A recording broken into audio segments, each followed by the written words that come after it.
তথ্য আপনাদের কাছে একটু জানাই।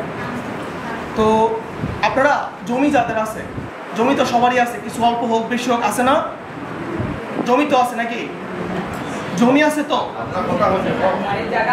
বাড়ির জায়গা টাকা আছে তো? আচ্ছা, জায়গা আছে। তো এই জায়গা নামজারি করতে হয়, এটা জানেন? নামজারি বা খারিজ কি বলেন আপনারা? কোনো কোনো এলাকায় বলে খারিজ করা, কোনো কোনো এলাকায় বলে নামজারি করা, কোনো কোনো জায়গায় বলে নামপত্তন করা। আপনারা কি বলেন? নামজারি। নামজারি, জমির নামজারির ফি কত জানেন? জানেন না? জমির নামজারি ফি হচ্ছে 1170 টাকা, 1170 টাকা, 1170 টাকা। এটা মাথায় ঢুকাই নেন। এখন এই 1170 টাকার মধ্যে 70 টাকা দিতে হয় যখন আবেদন করেন, তখন নামজারি টাকা আবেদন করতে হয়, তখন 70 টাকা দিতে হয়। আর 1100 টাকা মানে 1100 টাকা এটা নামজারি যখন হয়ে যাবে তখন এই টাকাটা এই টাকাটা জমা দিতে হয় বিকাশের মধ্যে। বুঝতে পারছেন? এখন কথা হলো, আমার 1% জমি, আপনার হচ্ছে 30% জমি, নামজারি কি একই ফি হবে না বেশি হবে?